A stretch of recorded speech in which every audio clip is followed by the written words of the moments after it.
It's time for This Week in WordPress, episode number 314, entitled Flaky Internet. It was recorded on Monday, the 11th of November, 2024. My name's Nathan Wrigley, and today I am joined by three guests, by Taco Verdonshot. Don't quite know, but you'll find out. Also by Mark Benzakane and by Jen Harris. It is a WordPress podcast, and so yes, we talk about WordPress. We talk about the release candidate for WordPress 6.7, which is just about to drop. We talk about the Automattic suing of the Festinger Vault website, which is one of those GPL clubs which sells nulled plugins. The interactivity API is under discussion on a podcast episode I did over on the Tavern. WordCamp Asia and Europe will soon be able to be attended by recipients of the Kim Parsell Memorial Scholarship. We also look at the new WordPress Figma design library and a few new tools, Supablox, something called the Toolkit for Block Themes, which has substituted the name of Twentig, and also Fluent Community. And we also get into a conversation about whether social media should be banned. The Australian government thinks so, for children at least. It's all coming up next on This Week in WordPress. This episode of the WP Builds podcast is brought to you by GoDaddy Pro, the home of managed WordPress hosting that includes free domain, SSL, and 24/7 support. Bundle that with the Hub by GoDaddy Pro to unlock more free benefits to manage multiple sites in one place, invoice clients, and get 30% off new purchases. Find out more at go.me/WP Builds. And by Bluehost. Redefine your web hosting experience with Bluehost Cloud. Managed WordPress hosting that comes with lightning-fast websites, 100% network uptime, and 24/7 priority support. With Bluehost Cloud, the possibilities are out of this world. Experience it today at bluehost.com/cloud. And by Omnisend. Do you sell your stuff online? Then meet Omnisend. Yes, that Omnisend. The email and SMS tool that helps you make $73 for every dollar spent. The one that's so good, it's almost boring. Hate the excitement of roller coaster sales? Prefer a steady line going up? Try Omnisend today at omnisend.com. Hello there and welcome to the WP Builds This Week in WordPress episode number 314.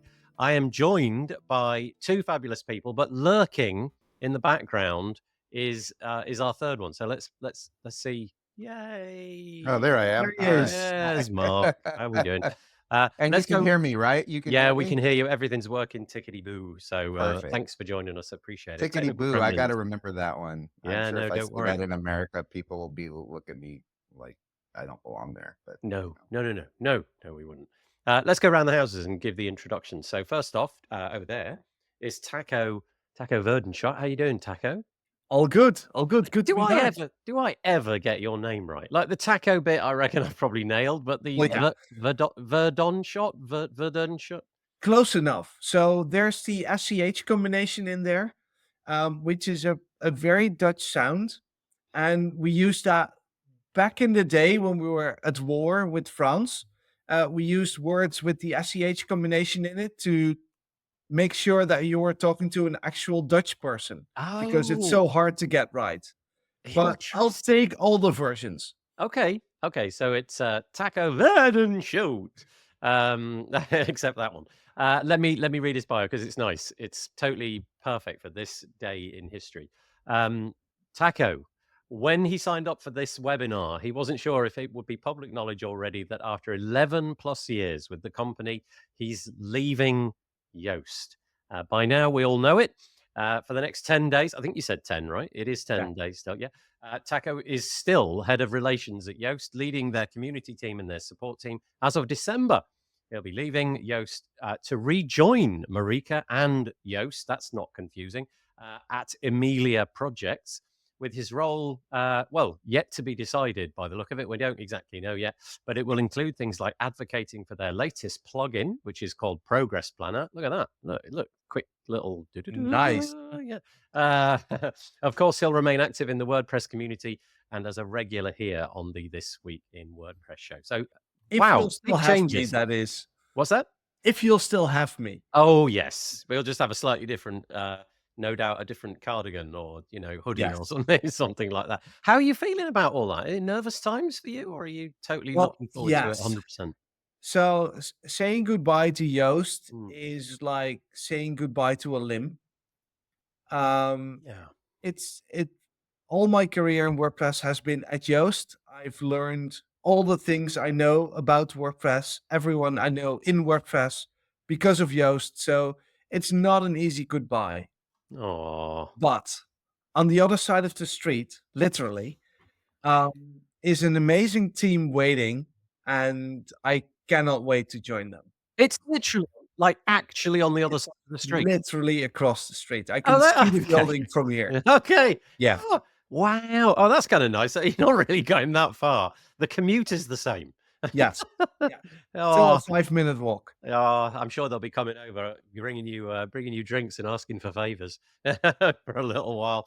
But thank you for joining us. And yes, I certainly hope that you managed to come on the show after you moved over to Amelia. That'd be lovely. Okay, let's go to number 2. So number 2 on the show today is Jen Harris. How are you doing, Jen? Good. Very nice to have you with us. Jen has been extremely kind on this particular occasion because she just sort of dropped into the show at the last minute's notice. So I'm very, very appreciative of that. You may see from the screen, if you're looking at the screen, that Jen is associated with, and you'll find out more in a minute, with Easy Ally Guide. In fact, she owns it. And over there, she works with developers and agencies to make web accessibility easier. The Easy Ally Guide includes tools, guides, procedures, and lots of video tutorials, which are hosted on the YouTube channel for people new to accessibility and those who want to get into the details. Jen also owns Anfera, where she helps clients take the frustration out of WordPress. She works with a wide range even of clients from multi-million-dollar companies to solopreneurs maintaining their WordPress sites with care plans and generally making their WordPress journey less frustrating. When not helping clients and speaking on accessibility, she organizes the Baltimore WordPress meetup.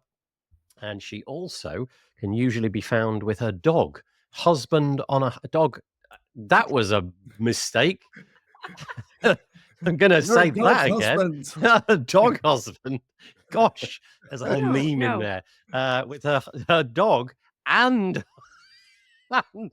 Let's just start over. I can be found with my husband, comma, and my dog on a hiking trail. There is no comma. There's just an and my brain refused to see it. Her husband and dog on a hiking trail or in the kitchen baking. I want pictures of this dog husband now. Oh gosh, I'm never going. That's the title of today's show, without a doubt. Already signed. Come on, it was going to be the pie episode. 314. Oh, darn it. Okay. Anyway, thank you, Jen, for hopping in and taking that one on the chin. I do apologize. That was pretty horrific. Be glad my husband is no longer with the military and that's right. Command over aircraft. Get a knock on the door. Gosh. I'd actually just be a little nervous going on any more hikes with him now. There's no way I'm going to stop laughing for the next minute or so. I've got it really deep. And happy Veterans Day to everyone in the US, especially our service members. Oh, thank you. We don't have that in the UK. We have what's called Armed Forces Day, but as far as I'm aware, it's not a national thing. It's done in my town because they do a big parade along the coast and all of that kind of stuff. But so I don't know if we have an equivalent. We do, of course, have Armistice Day, which is today, and I don't know if there's a connection there because of the cessation of hostilities during World War II. Anyway, so there we go. And finally, joining us at the last moment, but joining us nonetheless, is right. Hold on. I'm going to do the mnemonic in my head silently. It's Mark Benzakane. Very good. Very good. Ah, And first time ever. now I need to come up with like a great story like Taco had on that, why my name is hard to, like, I don't know, Jewish people wanted people to not recognize them or something. I don't know, but yeah. Okay. That's a great story, Taco. That I is a didn't know great that. story. And also I want to know how you do pronounce it. Verdonschot. Oh, God. There was no way I was going to get that right, was there? Yeah, yeah. I think we should all go around and try it. Right, Taco, say it one more time. Verdonschot. Okay, I'll try first. Verdonschot. Close, close. Jen, give it a try. Verdonschot. Yeah, and Mark. Smith. That's brilliant. Lovely. I like the ventriloquist way you did that as well without moving your lips. Smith. Anyway, let's get to your bio. Mark has been involved in with the WordPress community for over 13 years. He's currently the marketing manager at Main WP and soon will be starting his own non-WordPress related podcast. Spill the beans. What's it about? Well, I'm getting closer to it. It is a podcast called X versus Z, and it is basically a podcast where it's multiple generations sit around and kind of roundtable discussions about current day events. Nothing's off the table, but I feel like there's a huge disconnect between the generations. There always has been, especially in the States. We kind of like have the older people who think the younger people don't know what they're talking. People don't know what it's like to be young. And I think that if we could bridge that gap and have these conversations, we could learn a lot from each other using, the wisdom of us older people and learning from the younger people because they have fresh ideas. They're very excited. They're motivated. They have a lot of enthusiasm that we tend to lose as we get older. And I just want to have like real conversations. And for me, it's a learning experience. For them, hopefully, it's a learning experience, and hopefully, a lot of fun. I'd be honestly, I genuinely think that's a really great idea. I'm going to wait and see how many episodes you can get into it before you become some sort of old curmudgeon and just sort of go, no, that's not. Well, I mean, our tagline is "Get off my lawn," so maybe okay. You're allowed to whip up the hysteria. That's perfect. Yeah. By the way, I don't know if you were watching that. You may have briefly noticed. I'm going to say Jen's dog. I'm not going to tread on that landmine. Yes. Then, okay. That was nice to bring the pets in. Anyway, here we are. We've managed to get like a whole quarter of an hour in, and we've achieved nothing so far. So this is a bit of a record. Let's see some of the comments. Firstly, a few bits of housekeeping. If you're watching this and you want your friends, colleagues, relations, pets involved, head to wpbuilds.com/live. It is now working over there. I can see it's working. So if you had a problem, I apologize. But share that URL, wpbuilds.com/live. And if you want to make a comment over there, there's a couple of ways of doing it. You can either use the box on the right. If you're on a desktop, it's underneath if you're on mobile. And for that, you need to be logged into Google. If you are, if you don't like Google for some reason and you just want to be anonymized, there's a little chat box in the top right of the video player, which you can access on the website. Okay. Righty ho, let's go to the live chat. Firstly, just a few people joining us. So, for example, Courtney's here. That's very nice. Jerome is here. Thank you. Taco Verdunjour. He's also joining us in the comments. Who else have we got? Patricia, who was on just last week. She's joining us. So is Max. And struggling on the site to load. Yeah, so hopefully it's working at the moment. Marcus is also joining us as well. You're all so silly today. You're right, Marcus. And it's always a great start to the week. That's true. Let's maintain the silliness throughout this episode. And Tammy is joining us saying, hey, all. Okay, let me get rid of that particular caption and let's start things off as we mean to go on. Okay, here we go. Let's get stuck into the actual main content. First thing, bit of self-promotion. If you want to keep in touch with what we do, wpbuilds.com, put your email address into this field here on the form and click subscribe, and we'll send you a couple of emails each week. Once when we finally put this episode out, what we do is we record it live on the Monday, and then I turn it into basically an audio podcast, and that goes out on the Tuesday. So it'll come out tomorrow morning. And that really is kind of the endeavor, but doing it live, you want to get the video involved as well. So that's really nice. So that's why we're here. It'll come out tomorrow and you'll get an email notification about that. And then we also do a podcast episode on a Thursday, each and every Thursday. And you get an email about that as well. The other thing to say is we have a pretty barnstorming Black Friday deals page.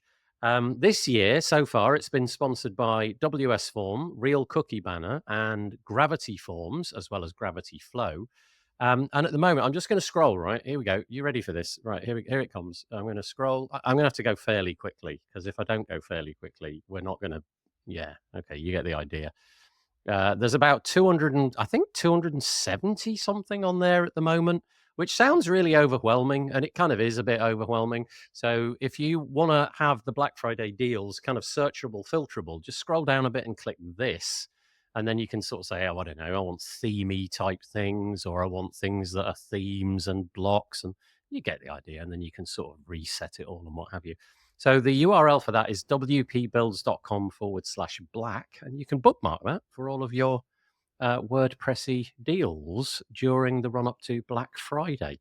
Have you, dare I ask, panelists, WordPress or otherwise, do you have your eyes on Black Friday? Is this a significant time of the year for you? Do you actually, put things in the calendar and say, I'm going to buy that on that date? Or does it sort of come and go?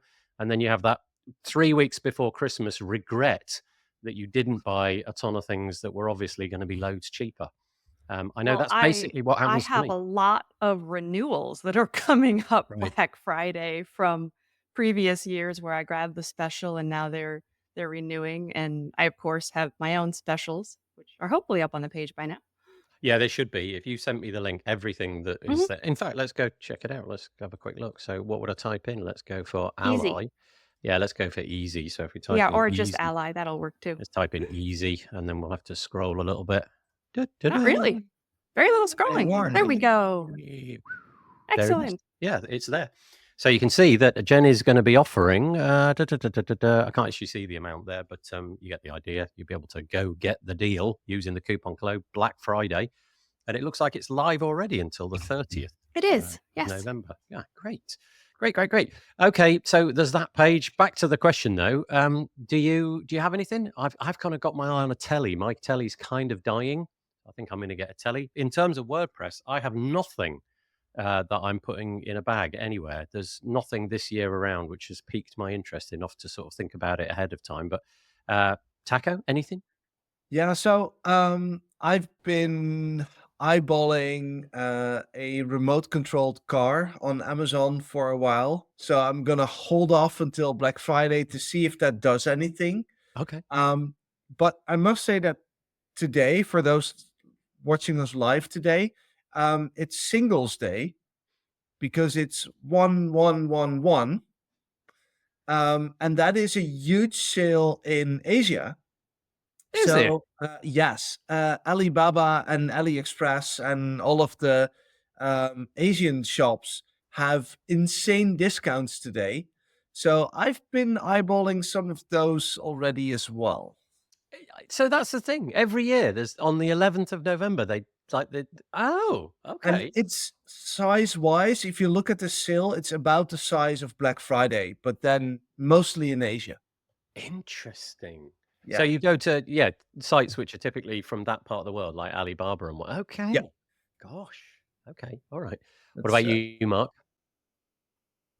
I got 8 kids, so everything is about Black Friday. So, and none of it's for me. So, but that's okay. It's all Even the children who have got birthdays in October, you're stocking up for 11 months from now. I gotta tell you, I'm in massive declutter mode right now. Like, speaking of things you do when you get older and the get off my lawn thing, I am like, I want everything to be able to fit in a tent at this point that I own, and just leave it at that. Is it at least a large tent? Yeah.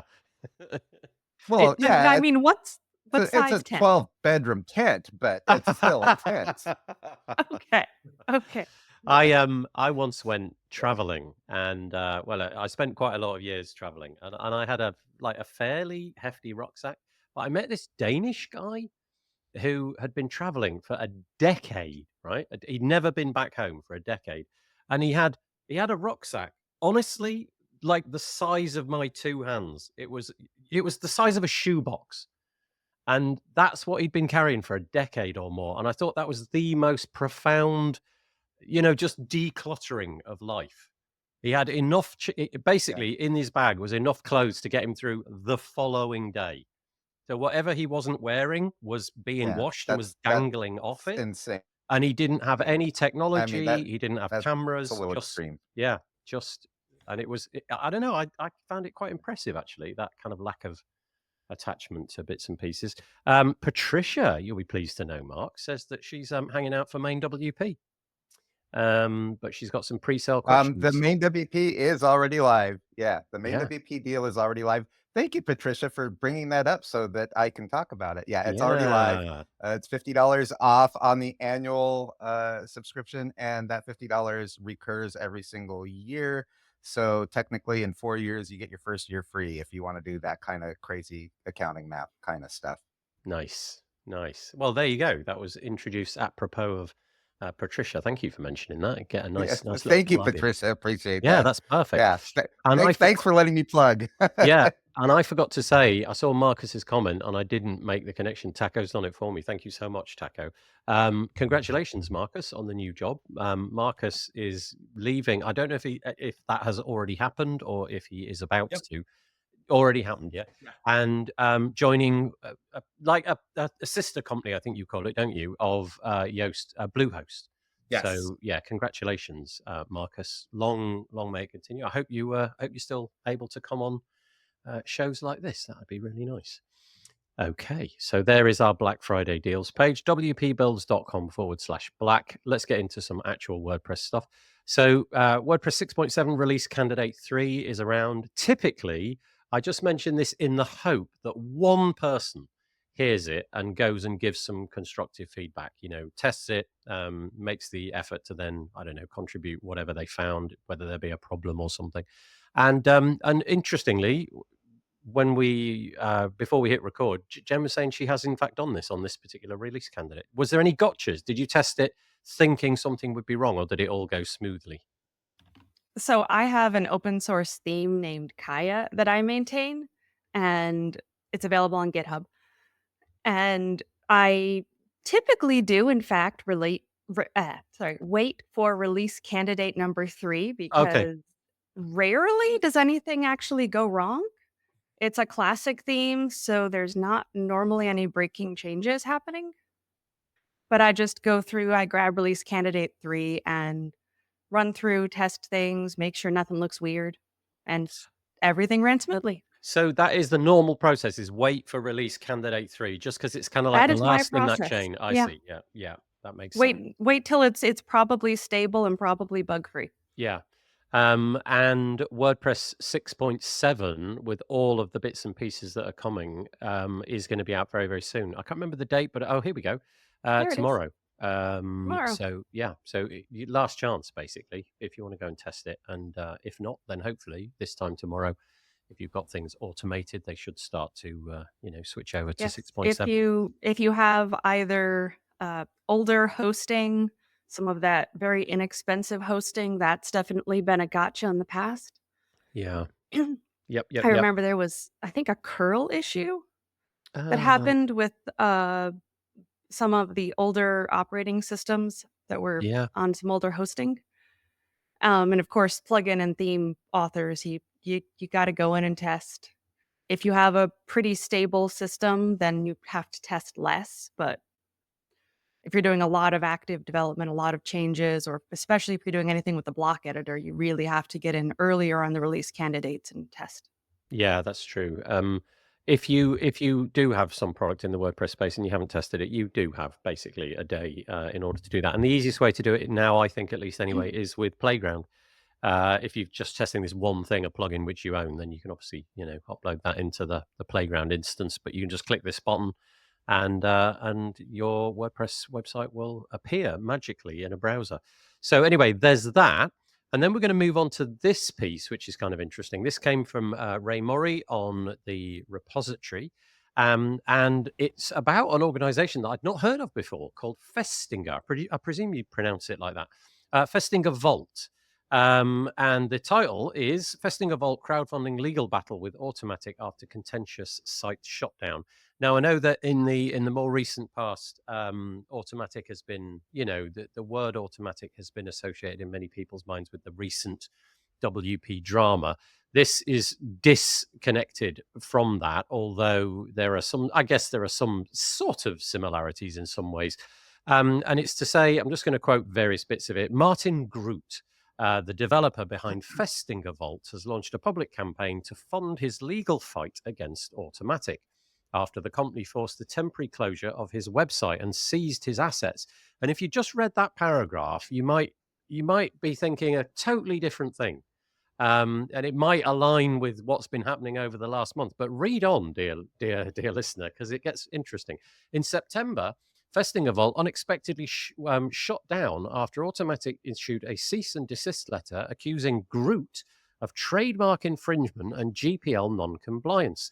Launched in 2019, Festinger Vault sells access to 25,000 nulled premium plugins and themes under the GPL license. So you can see the twist. The story felt like it was going in one direction, and then it kind of took a sharp left and went elsewhere.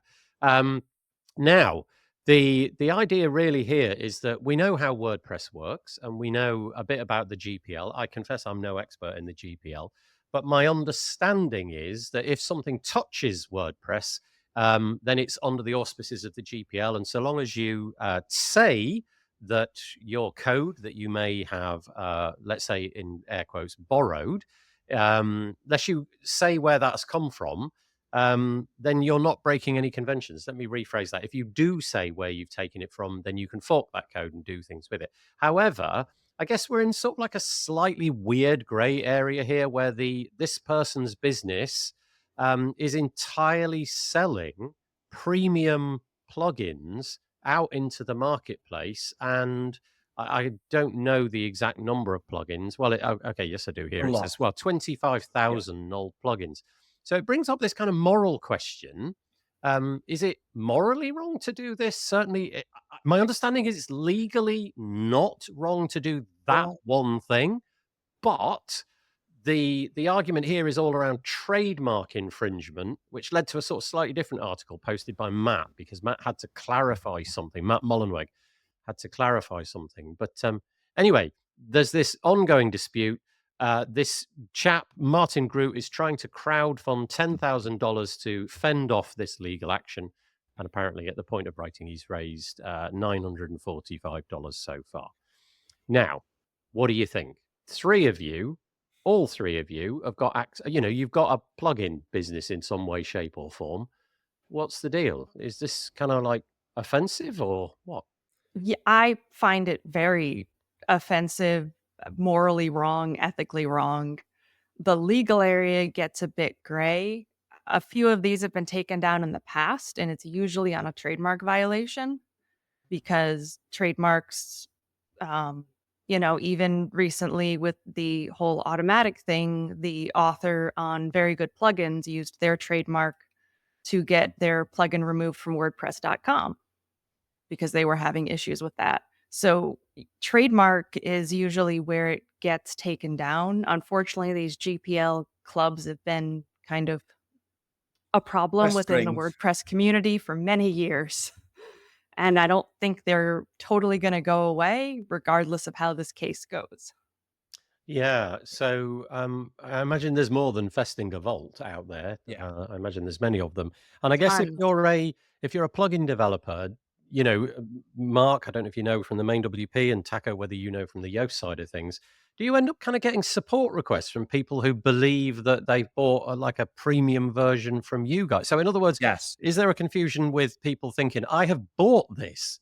Yeah, I've paid somebody money. I need support. Give me support. Yeah. Yeah, absolutely. Oh. And what we see is because clubs like Festinger Vault, and I mean, I hate saying their name because that also gives them a stage and they really shouldn't have. And I really hope he won't be able to raise that 10 grand and just goes down. But I mean, the clubs typically sell those premium plugins at a very low price, which means that their customers are not the kind of developers that are building the big projects. And what we see in support is that the less people pay, the more demanding they get. Huh. And especially if they've paid a very tiny little bit, because in their opinion, they're a paying customer. They feel that they're entitled to the world and completely custom coding their website to make our plugin that they didn't buy from us work on their projects. Gosh. So Wow. yeah, these sites are a real problem, not just because they're costing us, taking away those potential customers, but also because they're adding a load to our support team. Do you know, Mark? We can come to you in a minute if you've got something to add to that. Do you know, Taco?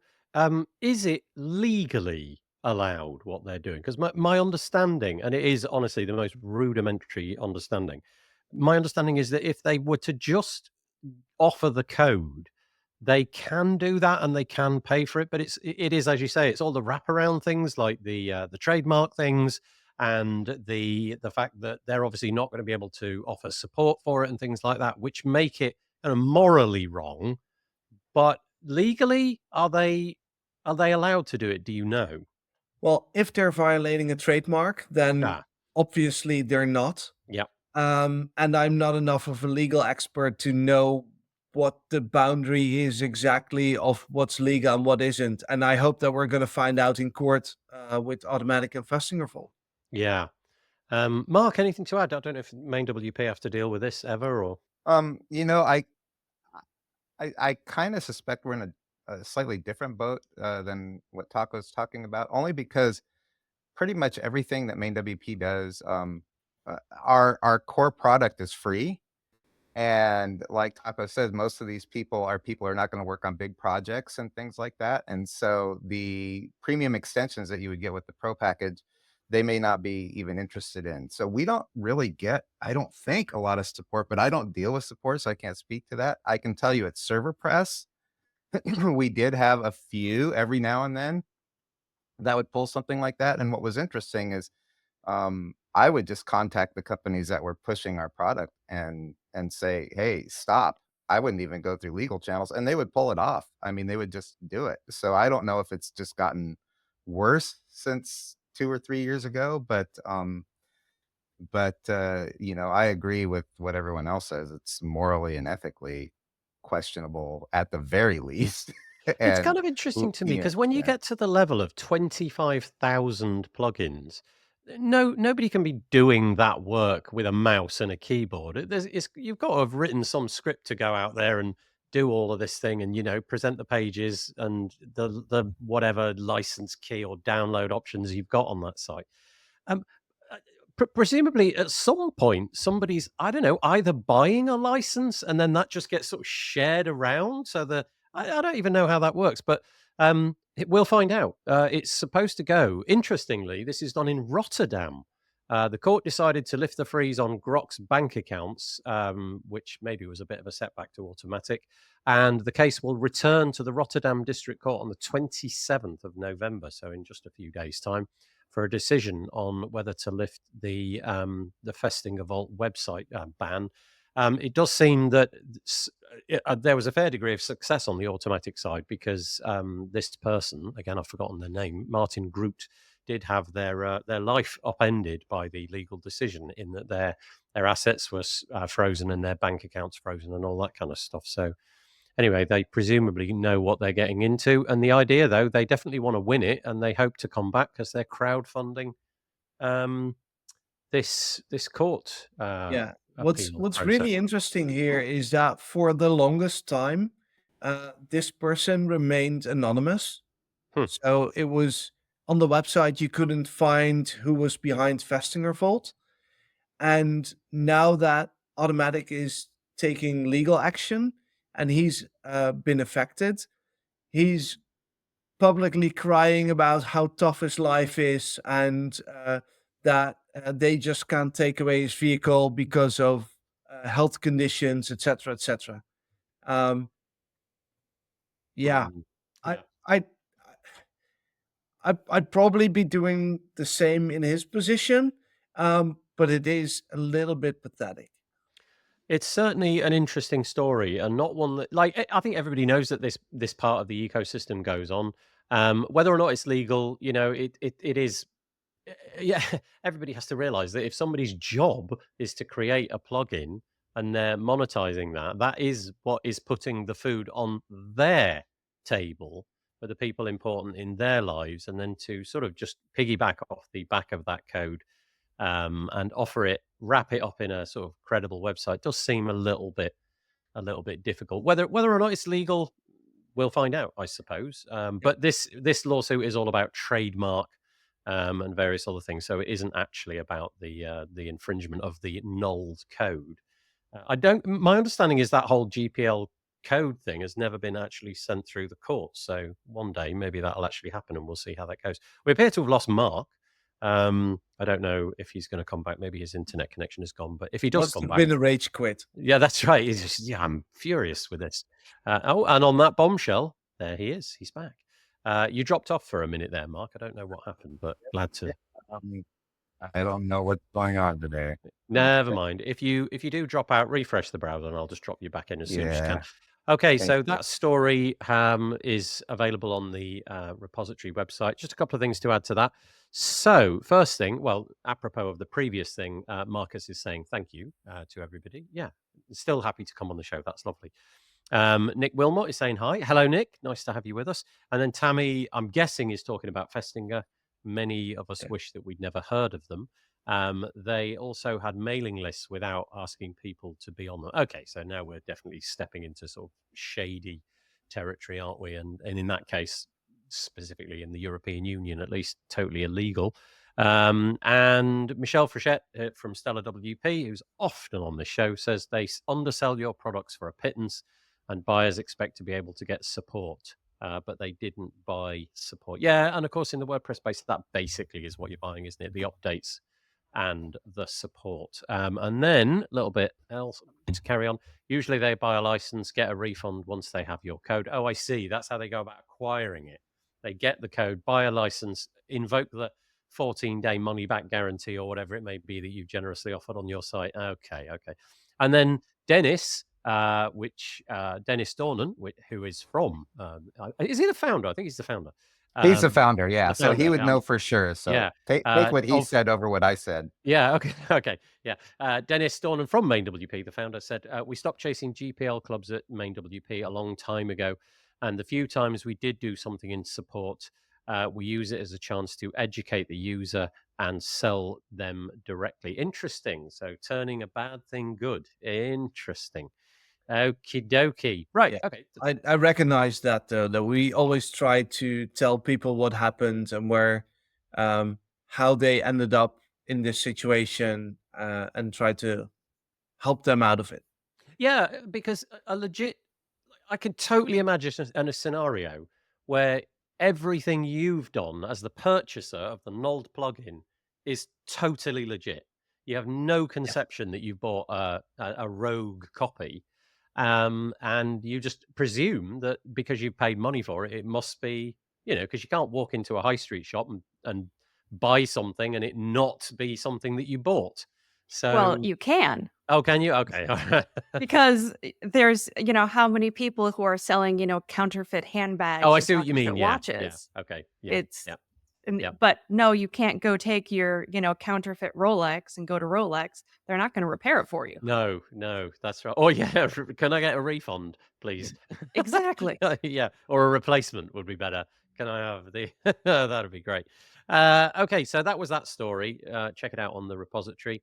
And I just want to mention we're not going to get into this, but I just want to mention that I did a podcast episode about the interactivity API. If you're a developer and you want the skinny on the new hotly baked interactivity API. This is an API in WordPress which will in the future be a single point of contact for developers aiming to alter something on a website by doing something else. So, for example, I don't know, you click a buy, add to cart button, and the cart number goes up by 1 or what have you.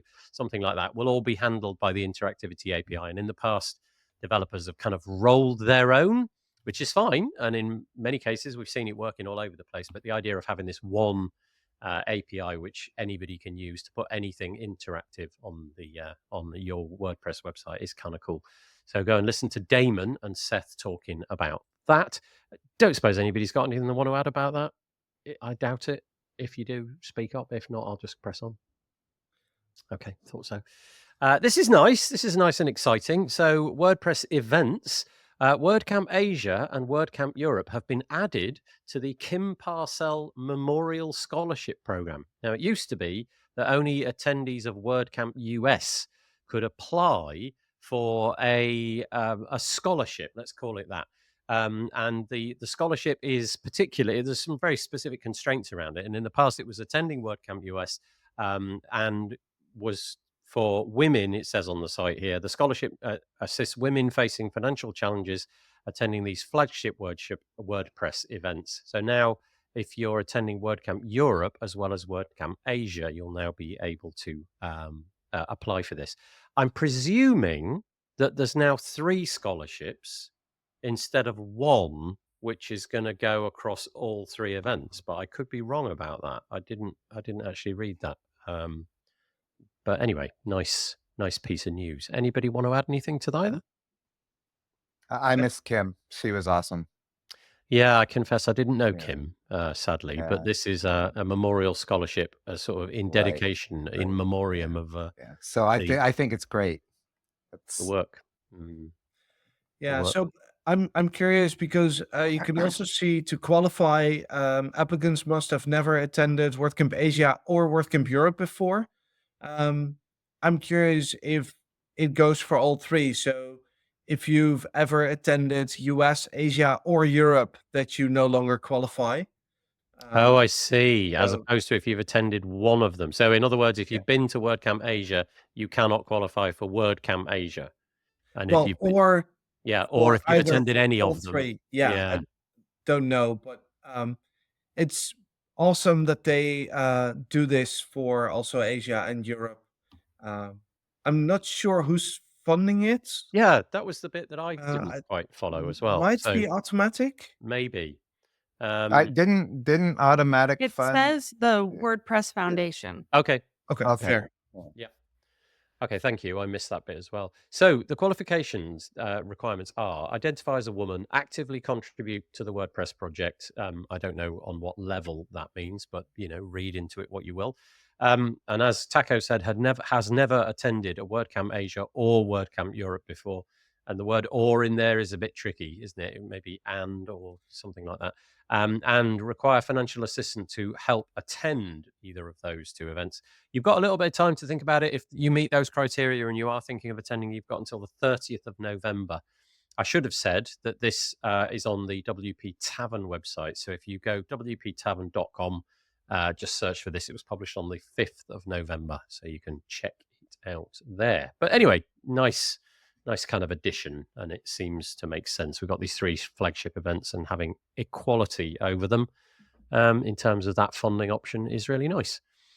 Taco brought this to my attention. It was you, wasn't it, Taco? Yes. Yeah, just before we hit record, you can lead it if you want. Tell us what's going on. Well, WordCamp Asia is the next upcoming flagship event, but WordCamp Europe is already planning ahead for June next year.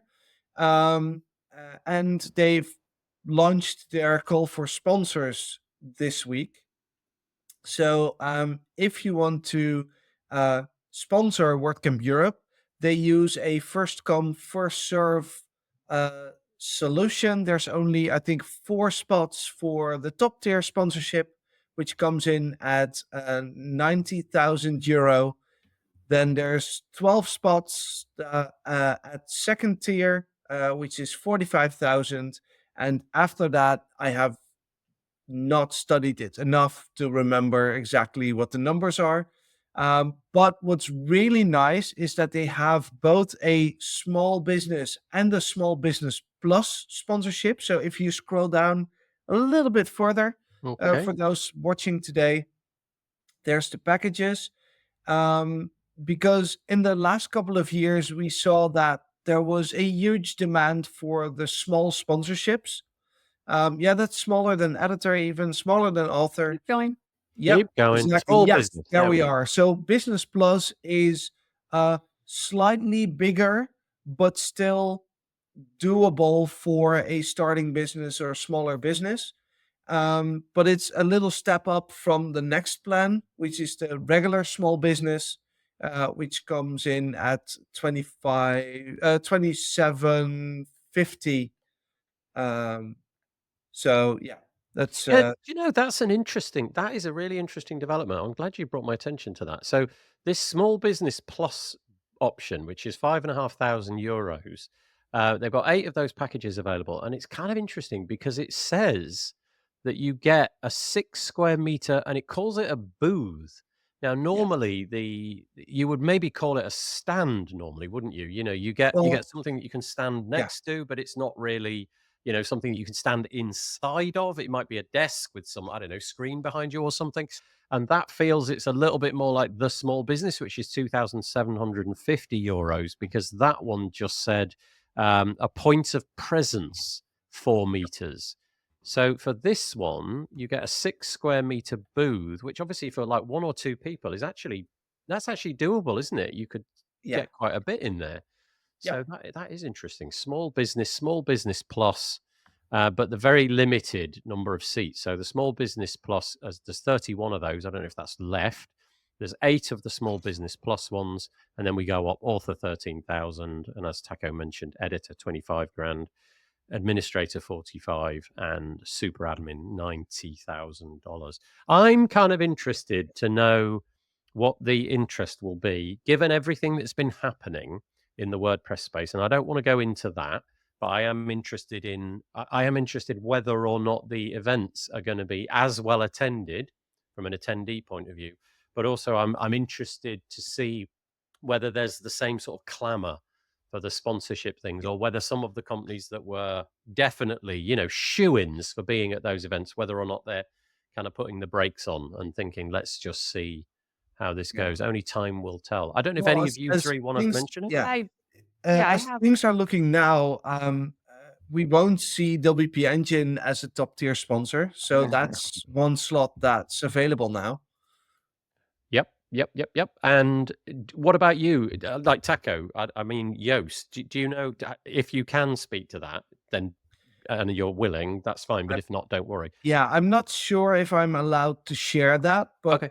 what are they going to do? Fire me? So, no, but they yeah, might Joost, pursue your non-disclosure. yeah, Joost will be an admin. If WordCamp Europe will have us, of course, Yep. will be an admin level sponsor. Okay, so in the case of Yoast, it hasn't affected anything, so that's an interesting Sure. data point. Yeah. Jen, you I before we I hit have record been had some intro. talking. Yes, so I'm a moderator in the dynamic WordPress group, and so I've been chatting with some product owners, people who would fall under the small business or the small business plus, that kind of level, and several of them are now completely on the fence about if they're even going. Like they had, if when I talked to them, in August, they were planning, they weren't sure maybe which sponsorship level they were going to go for, but they were definitely planning to go, planning to sponsor, and now they're like, we're not even sure if we're going. Okay, so not just like pulling out of the sponsorship, but just the mere attendance of. Yeah. Mm-hmm. I gotta say that I'm nervous is the wrong word, but first of all, I don't know if I'm going to attend any of those flagship events next year. If I do, that would be lovely. But if I did attend, I'd be really interested to sort of read the room a little bit and see who is there, who typically does go, who didn't go, and whether or not there's anything in that, whether they can sell the number of tickets that they typically do or not.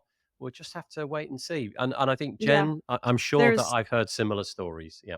yeah, I've also talked to a couple of meetup organizers and also WordCamp organizers of the smaller WordCamps. They're already putting the brakes on 25. They're like, Mm. nope, we're not doing it. And quite a few meetups are significantly scaling back. They're like, well, we had plans. We're just gonna pull those plans back. Yeah. Sort of go into a And holding pattern. Okay. Yeah. yeah, So and I mean, I don't think you can speak for each and every one of those oh no, people, no, but just people I've spoken with. I'd be interested in why people hold back because yes, there's a legal dispute. Yes, There, there's no, a lot of that's not stuff. it. There's a lot of stuff going on in our community. But if we all drop out, if we stop contributing, if we stop going to our events, you know who's gonna win? Closed source software. Mm. Mm. The Wix is the gonna big win. concern, Squarespace is gonna take our place. And I think that as a community, we've all been advocates for open source for such a very long time that um, to lose all of that over things that may look completely different by June next year, I can only ask people to reconsider and to continue building WordPress. Let's continue releasing the software that we all work with but because that's how we that's win open source. but that's the concern that people have. It's not the lawsuit. They're not concerned about the lawsuit is lawyers fighting over trademark issues. They're not actually concerned about that. What they're concerned about is who owns WordPress.org, who owns and controls the distribution channel. And they are concerned about, are they going to have continued guaranteed use of this distribution channel? This distribution channel is really what matters to them. And they want this distribution channel to be something that they can truly trust. Yeah. And I get that, but at that's the the same concern. time, as we when we all stop contributing, there's nothing to distribute.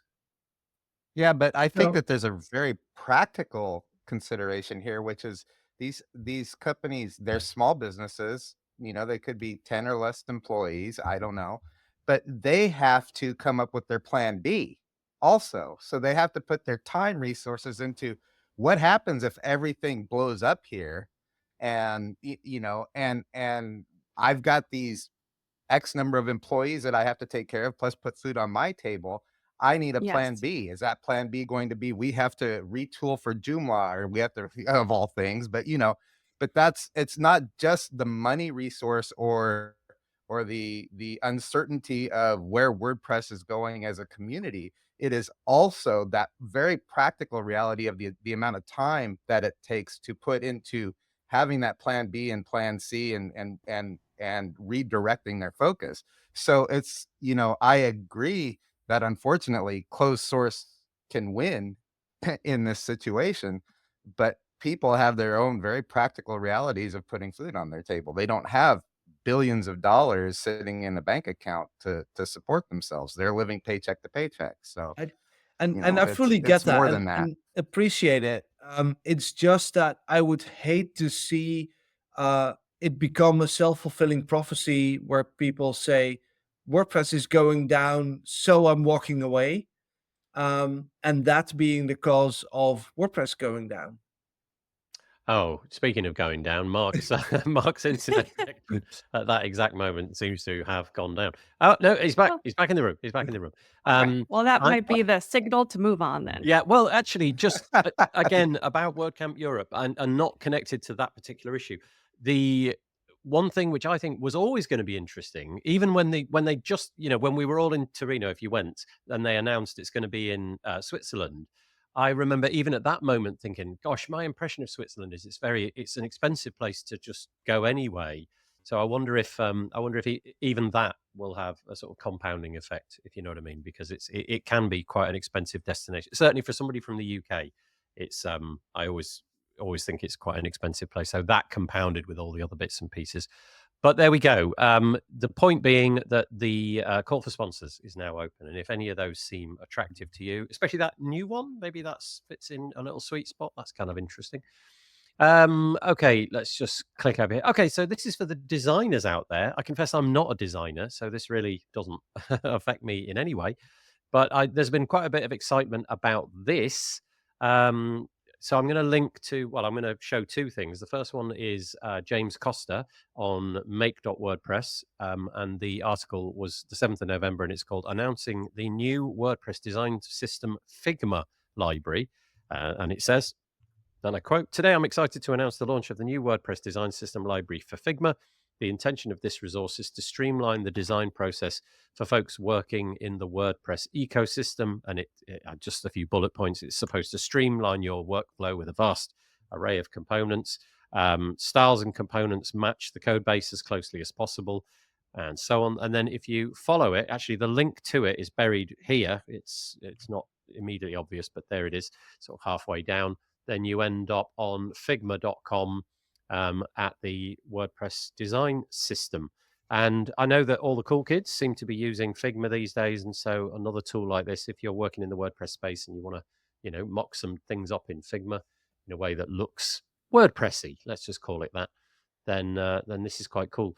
Not being a designer, it sort of didn't capture my attention, but I saw a few people who I would consider to be designers who seem to be going absolutely nuts about this. So maybe it is truly important for those people. Oh, yeah.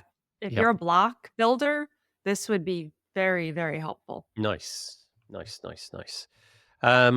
Let us dwell on that just for a moment longer. If Taco or Mark wanted to add anything, I don't know if you did. If not, I'll sort of just move to the comments quickly. I know that the UX team at Yoast is using Figma as well, but that's all I know about it. Yeah, I think it's become like the default, hasn't it? It's a bit like It is. Photoshop was back in the day. And the collaborative nature of it all, and the fact that you can see what everybody else is doing in real time, kind of like Google Docs, but for design. And it's just so seamless I've played with it a couple of times, but nothing particularly difficult. Right, let's move on. So Nick is saying, so just back to the previous article. Sorry, Mark, I've just completely chopped your head off. The recent issues brought the weak governance of the project structure into sharp focus. That's the issue for me. Couldn't care less about the trademark dispute. Andrew Palmer says, Taco makes a good point, but people are concerned as to what they're contributing to. And Taco's responded, I get that. I just want to be overly optimistic to counterbalance some of the overly pessimistic voices. Also, really want to go to Parsell to meet my there you go. To meet my WordPress friends. That only happens if we're able to fund WordCamp Europe properly. Okay, let us move on.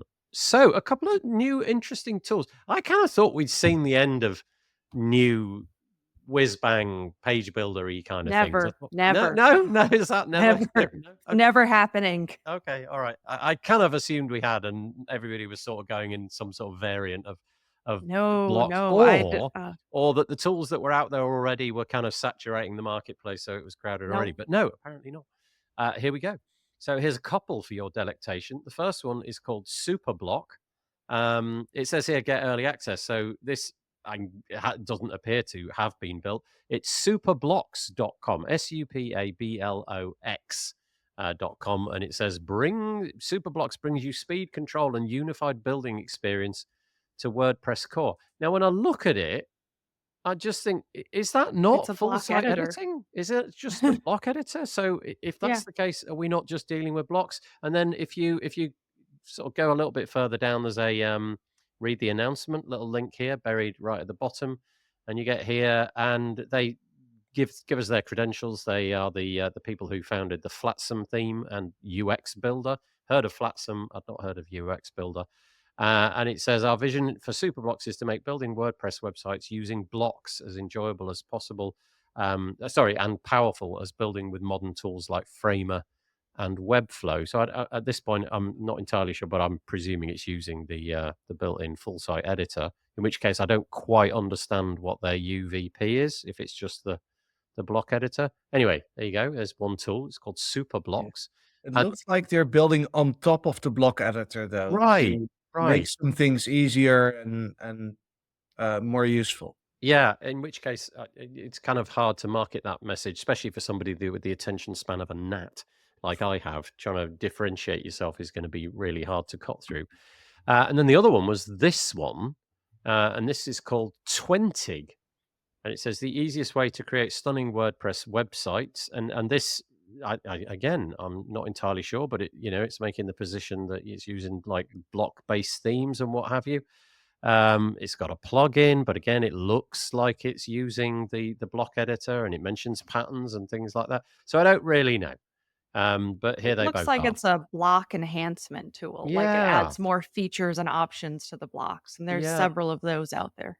And on that point, Mark's had enough again. The mere mention of the full site editing has got him all hot under the collar, and he's gone. Bless him and his internet. It's really not working out for him. Anyway, there you go. A couple of new tools, so you can Google these, no doubt. Supablox.com, and he's back. There he is. Your internet is really misbehaving today. I think I'm going to go back to bed after. Let's just skip today, Mark. Yeah, just skip today. I think so. Go back to bed and come up on Tuesday smiling. Yeah, that's probably the best way to do it.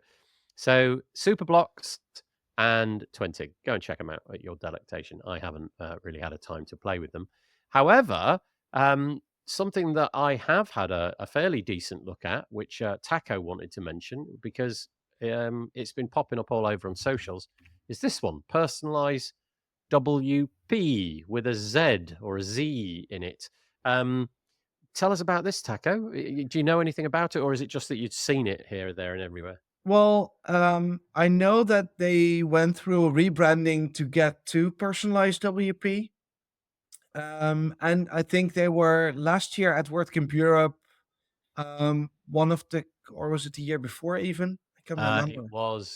It was Athens. Yeah. Yeah, Athens. They did the Shark Tank with Emilia Capital, and won an investment from them. But other than that, I haven't really tried the product yet.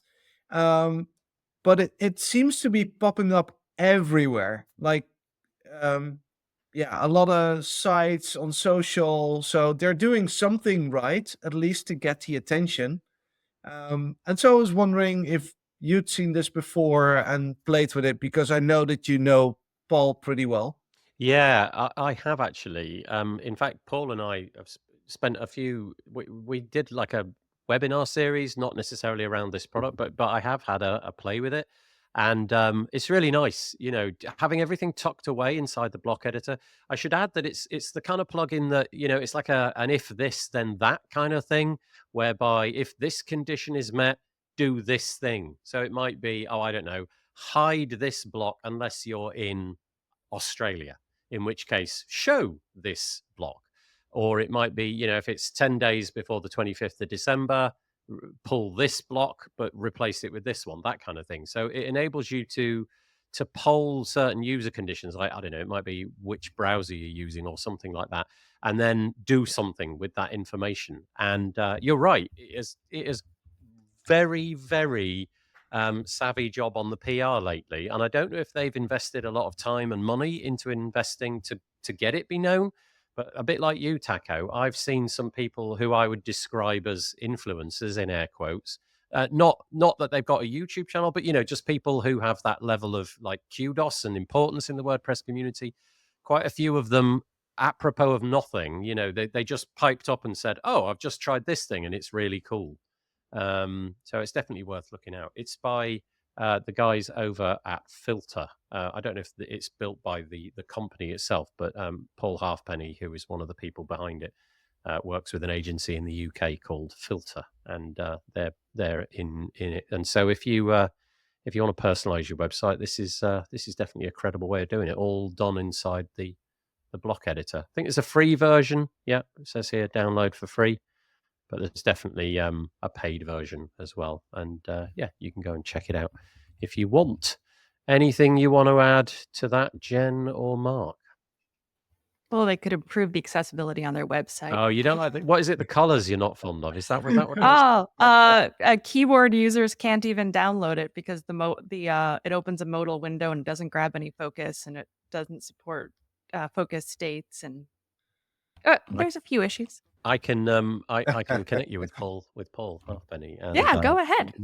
Send send us a note. And The- yeah, because that's definitely, you know, the reality is people aren't perfect, and we need to build websites for imperfect people, because as Taco has discovered, you can become injured very quickly with no prior planning. Yeah. Oh, are we Tac- really going here? Yeah. Taco is apparently quite good at falling in a hole. Yes, We've I am. all done it. We've all been there. Let's move on though. Not talk about medical stuff. But this one, I've not put in this in the show notes, but it just occurred to me this was a really like a perfectly similar story to the last one. Personalized WP doing a great job with kind of, it felt like guerrilla marketing. Don't know if you've come across this one. I know Jen has. Don't know if you've come across Yes. this one. I did the accessibility work. Yeah, that's right. Exactly. Yeah. So this is Calvin Alkin. So the company is called Sneeko, and in the past they've had this product called Fortress, which they sell to primarily hosting companies to harden their security posture on their hosting environments. But he was so this is such an interesting story, right? A couple of months ago, he decided to rebuild the Fortress website, and he doesn't play much with WordPress on the inside. You know, he knows code and he's a developer, but he doesn't build websites. And he got so frustrated with clicking around in WordPress that he decided, why isn't it more like my IDE? And he uses PHP Storm, and they've got this command palette where you click Command K and this modal pops up, which is basically a text box. And it's kind of like, what do you want to do? So you start typing, and you tell it, I don't know, I want to do this particular thing, or I want to build something around this function, and it pre-fills it all for you. So he thought, what could I do in WordPress that's the same? And he, within a few hours, Yes. within a few 2 hours, hours, and he had an MVP and build. he had a mock-up of it, which did a whole basic ton of stuff. And then he saw what was happening in the WordPress community, and he thought, okay, maybe things are going to slow down on the Fortress side. Why don't I just devote a bit of time? So he did. And this has gone nuts, like really nuts. It's been absolutely everywhere. And so it's a bit like Spotlight on your Mac or Raycast or something like that. And I've had a play. Within, I reckon, 5 minutes, you're going to throw the mouse in the bin on your WordPress site, because Well, not quite. There's no, still a no, lot no. of things to do with Obviously, the I'm mouse. joking. Yeah, I'm joking. But the point being that literally everything you want to achieve, you can do with a simple, you just start typing, and you don't have to fulfill the word. And he said to me, there was a good example, and Calvin, I did a podcast episode with him, and he said to me, okay, imagine some weird thing inside of the settings menu that I don't know, you're in a post, you want to get to it because you suddenly realize you want to change a particular thing. You got to click out of the editor, you got to click into settings, you got to find the subsection of the settings, make the amendment, and click save. And then, but with his product, you just start typing the thing. So it might be, I don't know, permalinks. You just type PER, and by the time you've got to M, it's there. And you hit return, and it takes you right to it. It's really cool. And I imagine from an accessibility point of view, because you're using text, it's pretty good. But Jen, you did a bit of work. You produced a YouTube yes. video, but also went inside the product to help them, right? Yes. So the initial command palette part of it was, if you've ever tried the actual built-in WordPress palette that's there, it only works when you're in the block editor. Yeah. Which, quite frankly, a lot of us are not using block themes. Even if we are using block themes, there's still times when you're not in the block editor. So you still can't access it. It's terrible on accessibility. It just, the screen reader it does not handle focus. It does not manage things as a dialogue should. There's a lot of problems with it. And there's another tool out there, Turbo Admin, which for some people is also a great tool. That one's a browser extension. And they also have a lot of issues with the focus management, refreshing, completely losing access to the box. And then Calvin basically had like the 1 month crash course with me on accessibility, and we got into a lot of the weeds, a lot of the details, even making sure that on his website, where once you create an account, you can actually, copy the license key. Even if you're using just the keyboard or just a screen reader, it's still easy to do. It's at commandui.com. And look, there's Yoast. He says it's quite good, which is, he's been about a bit, that chap, amongst other people. Honestly, definitely worth watching the videos. It's kind of profound, and if you sort of have that frustration of clicking out of things to find the menu and it's buried, and the neat thing is it doesn't need to do any weird crawling or anything like that. If there's a setting somewhere inside your WordPress, it will know about it immediately. So if you install a new plugin and it's got 150 settings, it will immediately know about all 150 of them. And then you can start typing and change them. And obviously you can do things like add a post, add a custom post type, create a post, delete a post, whatever. You can interact with whatever it is on your WordPress website. And yeah, it's really good. So commandui.com is where to go. And I should say, thanks to the hat tip from the people inside the comments, there is a different product which takes a very similar approach. Mark's having a real fun time now. It's all of his lights have gone off. It's just like, what the heck? Mark, sorry, not Mark. Ross Wintle from the UK built a very similar product called, and I want to say Turbo Admin. Yeah. The difference being it's not a plugin. It's a browser extension. And the unique thing about that is if you've got the browser extension in, let's say, Chrome, you don't need to be in a WordPress website with the plugin installed. You just go into the WordPress website and it becomes available because it knows that it's a WordPress website. And so it's kind of a different take on things. And yeah, so Andrew Palmer, thank you, is also a WordPress plugin. Turbo Admin. Yeah, it's a Chrome version. Oh, has it got a plugin as well? Okay, I didn't realize that. It has a plugin and it also has a Chrome extension. The Chrome extension's a lot more popular since you can grab it across all of your websites. Yeah. One of the limitations on the Chrome extension is it can't get into all of the API accesses that a plugin can reach. Got it. Okay. Got it. So the downside, Nathan, for Command UI is that you don't seem to be able to buy it. Oh, has he gone through his allotment? Well, has he sold out? There's another claim now, but if you click that, you end up in nope, it's been Friday. Okay, so this is a product of. Oh, it's back on Saturday. Yeah, so well, we will go bug Calvin about that. Yeah, there's no which Saturday, but one of the things which is one. He launched this product with no expectation of it being a big success, and he actually, I think the words he said to me was, "I thought maybe at the outside I'd be able to pay a couple of months' rent." And I think he's done considerably more than that. Let's put it that way. He can now pay a couple years rent. Yeah, more like that. Yeah, so it's been a real one of those perfect storms of he created a product. He went into a few of the Facebook groups and said, "I've got this thing. What do you think? Here's a video." And everybody went, "Yeah, right now. I want that now." And so then he built it out, and he's obviously got this sort of special pricing going on, which at the moment he looks to have sold out of. And then I presume it's going to, normal service will resume at some point. Maybe he's on like a trip to the Bahamas or something, just enjoying it. It's a supply chain issue, I think. Yeah, that's right. There's not enough bits. Out of stock. Yeah. Not enough plugins. He sends you the license key on paper. No, it's really great. Both of them, totally credible. Go and check them both out. Turbo Admin. Yeah, definitely, depending on your use case. Yeah. But just a lovely story of success in the WordPress community, and it's kind of nice at the moment to have a bit of success.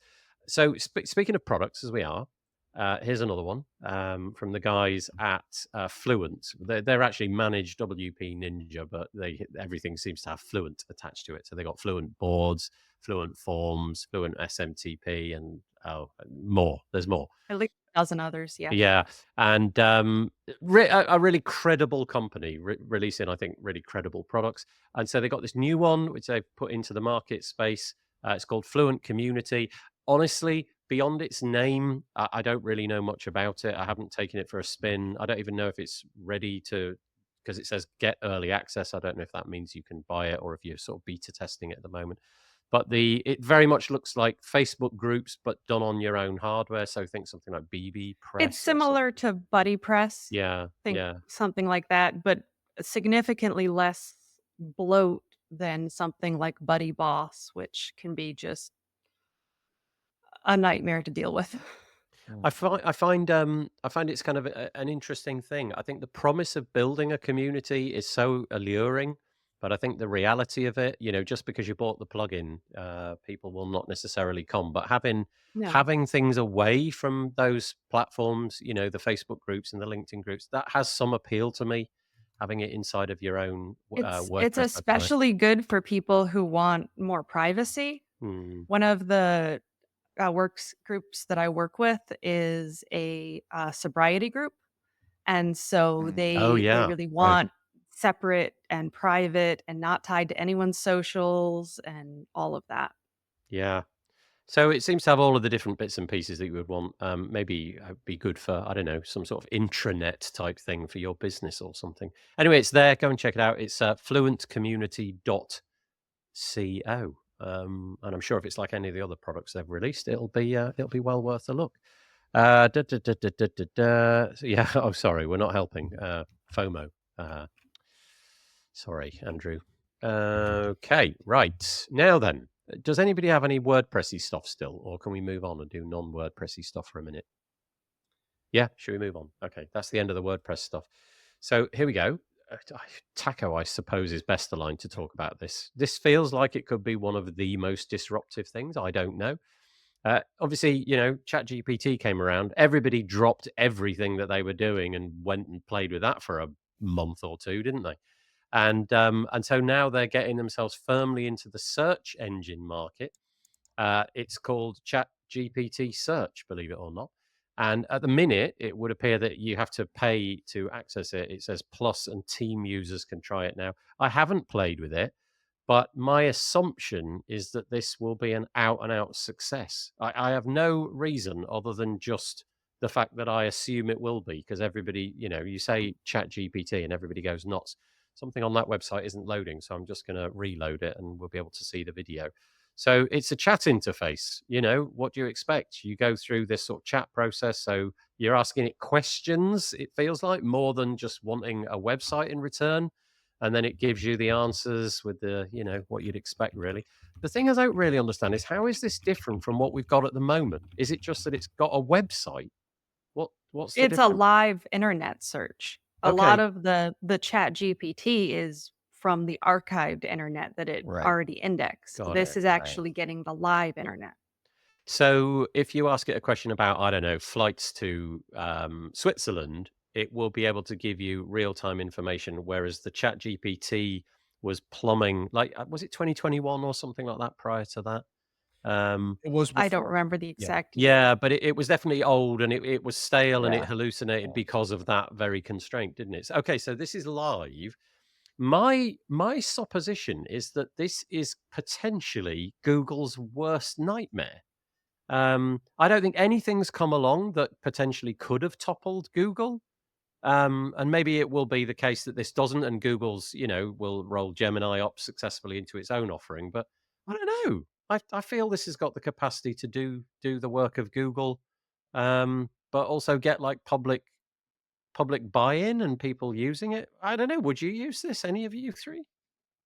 Well, I would, probably yes. and I'm wondering, doesn't Google now return Gemini answers sometimes when I you don't put know. in a Yeah, I'm going to go to Google now. I use DuckDuckGo, and I have done for quite a few years. Yeah, I use DuckDuckGo too, which is why I'm asking. Is I Yeah, think it so I actually use returns. Brave. It gives me AI answers for everything. okay, Oh, so Brave can be annoying when it comes to that. Some yeah, of them so are actually really good. Yeah. I Don't just ask went. it to give you recipes though. It's the AIs, do not ask them to bake. Baking is both an art and a science, and it has given some absolutely ridiculous ratios. Like that It episode of gave at Friends, one time lasagna with 1 beef. to 1. Well, no, Sorry, it gave trifle with beef. 1 to 1 water to flour ratio for baking bread. And I'm like, that's how you make paste. That's how you make wet bread. Yeah. So I've just gone to Google, google.co.uk, and they seem to be certainly. So I'm logged into Google. It knows who I am. It's giving me the normal interface, but underneath it is occupying that prime real estate. Underneath the search bar is try Gemini. And so I hit that, and it completely upends the UI. It's nothing like the Google. So the chat is, so that the box, if you like, that I'm editing is at the bottom. And yeah, I'm off to the races. So there's no doubt that Google are going to be in this race to compete. So I don't know, maybe OpenAI and ChatGPT won't be able to compete because Google's just, miles out in the lead at the moment. And obviously everything will be baked into Android, I would imagine, as well. Who knows? Yeah, I mean, that's Yeah, the but thing. Apple Even was Sorry, let's let Taco have a go. Yeah, even if they manage to get 10% of the whole search market, which is huge, Google's still gonna own 83% or something. So yes, it will definitely be a game changer for some target audiences. But I don't think that people over at Google lose their sleep over it just yet. I think also Google has such a credible in the sense that it's profitable, whether or not it gets in your way or annoys you. They have this perfect financial model, don't they? Where they've got the ad network tied up, they've got the Android operating system, they've got Gmail where they can figure out what it is that you want and all of that. Whereas OpenAI have just got, you open your wallet and you get an API key and pay for it. I still feel people paying for search is not something that most people would be willing to do.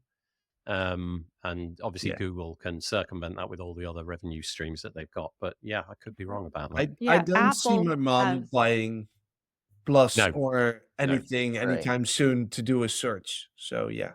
Yeah. But go ahead, Jen. I was Yeah, interrupting. sorry, Jen. Go on. Yeah, so Apple has been announcing a lot of the partnership stuff with OpenAI. Right, And if yep. they can start getting people in the habit of using the Chat GPT on their phone, and they have rather substantial portion of the phone market, that could definitely transition into desktop use. I mean, people now are spending a lot more time on their phone than on their desktops. It's interesting. Google pay Apple an eye-watering amount of money every year to be the default search on iOS. I'm going to pluck a number out of thin air, but for some reason this number is coming into my head. 20 billion, I think, is the number that they pay Apple each year to have that space. And I don't know what the revenue stream for OpenAI looks like, but with the amount of investment that seems to be flooding the AI space, it wouldn't surprise me if OpenAI could come with a similar or perhaps the even better offer. Or maybe, the incentive for Apple just to derail Google is enough. Like, we'll offer you it for far less money because we just want to kill off Google and Android and all of that kind of stuff. Anyway, there it is. Yeah, Introducing. yeah. Apple and Google have not historically had a fantastic relationship. No. No, no. So, and I mean, I think that one of the things that Chat OpenAI could do is one of the big, I think, concerns that people have with Google is, of course, the privacy issues and all that. And if Chat GPT could capture some of that somehow, then maybe it would benefit them. But it's a matter of what makes them different. And if Google's already doing it, it's going to be hard to get people off that if it's not intuitively easy.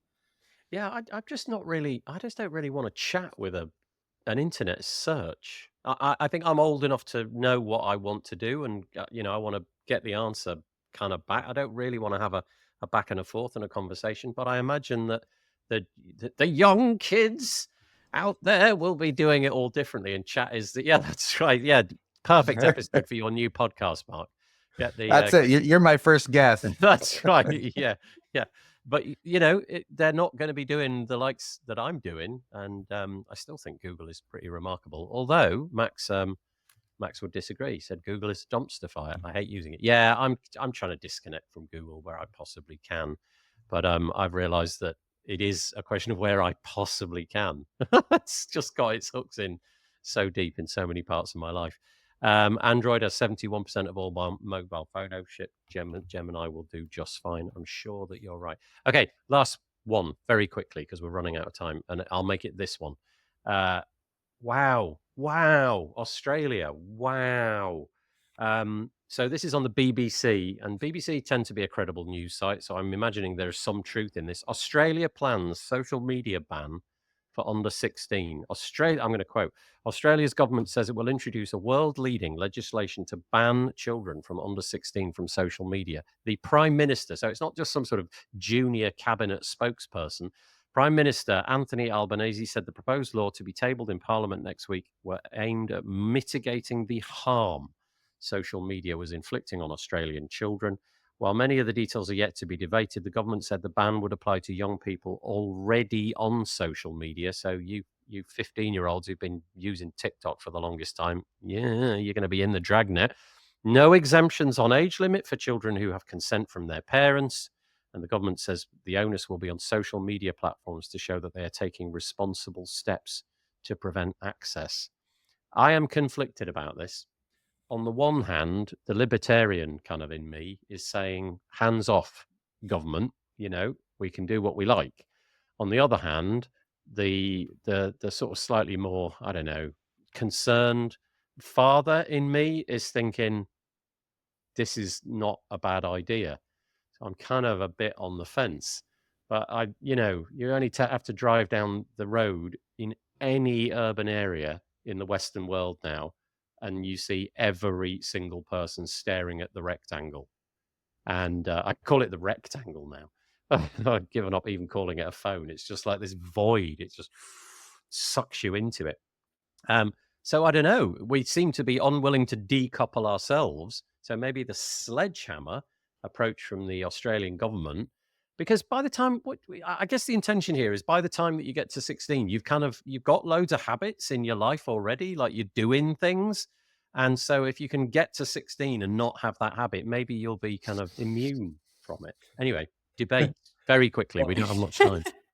We Well, didn't have. Oh, go ahead, Jen. I'm very glad that social media did not exist when I was in middle school. I have Yeah. to tell you that. Yeah. It would have been exceptionally worse, and it was already pretty bad. I mean, I just can't even imagine how awful it is. I mean, for a lot of kids, and especially those formative growing years with the hormones going crazy and pettiness, and yeah, it can definitely be toxic and damaging. So that part of me likes it, but Yeah. also I don't want the government involved in everything, but also who else is going to put limits on these megacorps? Yeah, yeah, and I think it's fair to say that the profit incentive is to get you engaged as long as possible, right? That is the business, is to keep you fixated on it, and I think often the algorithm works very well when it's kind of content which shocks you or kind of alarms you in some way. So Taco, sorry. Yeah. So I have two daughters, a 4-year-old and an 8-year-old. The 8-year-old is now starting to ask for her own phone, her own tablet, stuff like that, access to YouTube to follow some of the content creators that, in my old man's opinion, are barely worth the word content. So and me saying no is still possible because she's only 8. Yeah, the day will But come. I can't even imagine the social pressure 5 years from now. And if I'm the only one saying no, then that's also going to affect her social life in a very different way. So having a government that says no to everybody makes it a whole lot easier to say no as a parent because it's the law. So yes, government interference, meh. But in this case, I feel it would be helping me as a parent to say no. Yeah, that's kind of an interesting thing, and I can tell you, I've got children who grew up in this era where it became popular, and also they grew up in an area where we just didn't know the harms that were going to come.